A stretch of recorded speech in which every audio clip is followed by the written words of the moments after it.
Hello everyone. तो स्वागत है आप सभी का कॉन्सेप्चुअल्स पे। चलिए शुरू करते हैं मैट्रिक्सेस। मैट्रिक्सेस चैप्टर है हमारा, डिटर्मिनेंट चैप्टर है। ये सभी इसी वीडियो में क्लियर हो जाएगा। ठीक है। ये चैप्टर थोड़ा कॉन्सेप्चुअल है बट अच्छा है। चलिए शुरू करते हैं। अब देखिएगा, सबसे पहले हमारा आता है ऑर्डर ऑफ मैट्रिक्स। ऑर्डर क्या होता है किसी मैट्रिक्स का? M cross N. एम क्या होता है? नंबर ऑफ रॉज होता है। एन क्या होता है? नंबर ऑफ कॉलम होता है। ठीक है। अगर हम लोग का नंबर ऑफ रॉज अगर नंबर ऑफ कॉलम के बराबर हो जाए तो हम उसे स्क्वायर मैट्रिक्स बोलेंगे। ठीक है। अगर हम लोग बात करें नंबर ऑफ एलिमेंट किसी मैट्रिक्स में, तो अगर हम लोग का नंबर ऑफ रो एम है, नंबर ऑफ कॉलम एन है, तो हम लोग इसको मल्टीप्लाई कर देंगे तो ये क्या है हमारा? Number of element in matrix है, एम एन हम लोग इसको बोल सकते हैं। तो इंपॉर्टेंट हमारे लिए ये फॉर्मूला है, याद रखेंगे। एडिशन और सब्ट्रैक्शन ऑफ मैट्रिक्स सिंपल हम लोग का एडिशन होता है। मल्टीप्लिकेशन की बात करें तो हम लोग को याद क्या रखना है इसमें, इंपॉर्टेंट है हमारा। अगर हम लोग का कोई मैट्रिक्स है एम क्रॉस एन, ठीक है, एम क्रॉस एन, तो अगर हम लोग इसको मल्टीप्लाई करने के लिए कंडीशन क्या होना चाहिए? हम लोग यहाँ पे पहला एलिमेंट का जो टर्म है उसमें हम लोग एन लेना ही होगा।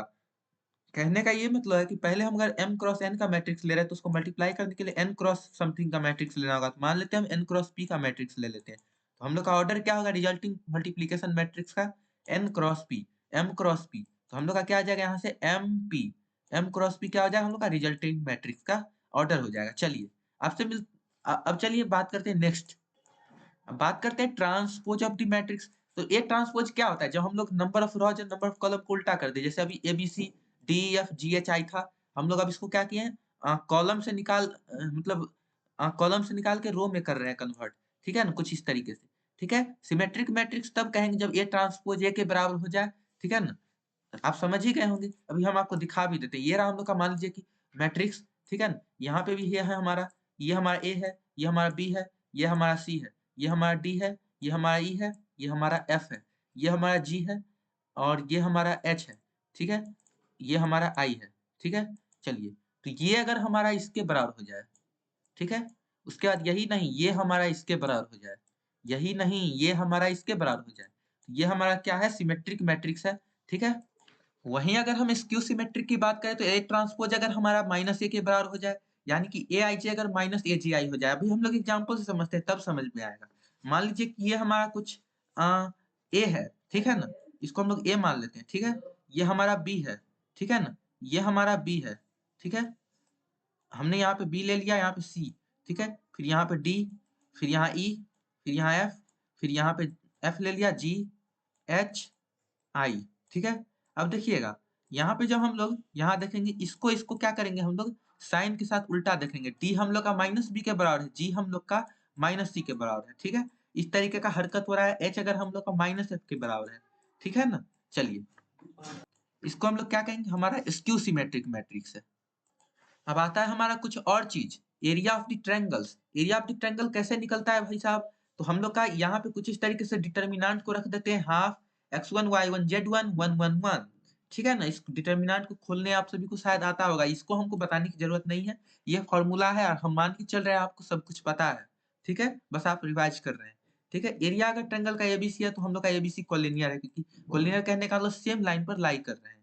ठीक है। एडजॉइंट की बात करें तो एडजॉइंट क्या होता है हम लोग का? कोफैक्टर ऑफ वन वन क्या है? इस तरीके का मतलब है। तो हम लोग अभी बात करेंगे इसके बारे में। पहले ए इनवर्स की बात करें तो हम लोग याद रखेंगे एडजॉइंट ए बाई डिटर्मिनेंट का वैल्यू ऑफ ए। ठीक है। अभी हमने माइनर और कोफैक्टर के बारे में तो आपको बताया ही नहीं है। चलिए बताते हैं आपको। पहले ये देखिएगा, ये हमारा मान लीजिए कि कुछ अभी हम लोग इसके अंदर एलिमेंट डालते हैं। ठीक है। तो हम लोग क्या डाले इसके अंदर? मान के चलिए कि हम लोग डाल देते हैं ए, इसके अंदर डालते हैं ए, ठीक है, फिर बी, फिर सी, सी, फिर हम लोग डाल देते हैं डी, डी डाल दिया, फिर ई डाल देंगे, फिर एफ डाल देंगे, फिर जी डाल देंगे, फिर हम लोग एच डाल देंगे, फिर हम लोग आई डाल देंगे। ठीक है। तो हम लोग यहाँ पे देखिए, हम लोग का ए का क्या होगा? कोफैक्टर। ए के रॉ को छोड़ देंगे, ये वाला छोड़ देंगे, और अभी हम लोग निकालेंगे। यहाँ देखिए, यहाँ से क्या करेंगे? इसको इसको मल्टीप्लाई करके माइनस कर देंगे इसको इससे, और फिर हम लोग क्या करेंगे? इसके जगह पे लिख देंगे। तो ये क्या है? हमारा माइनर है। ठीक है। बी का माइनर क्या हो जाएगा? इसको, इस लाइन को और इस लाइन को छोड़ देंगे, इससे इसको मल्टीप्लाई करेंगे, इससे इसको मल्टीप्लाई करेंगे, सब्ट्रैक्ट कर देंगे। अब याद रखेंगे कि कोफैक्टर क्या होता है? माइनर में ही minus one to the power row plus column R plus C. ठीक है, इसको भी याद रखेंगे। हमारा यहीं पे वीडियो हो जाता है समाप्त। मिलते हैं आपसे नेक्स्ट वीडियो में। Thank you for being a part of concept world.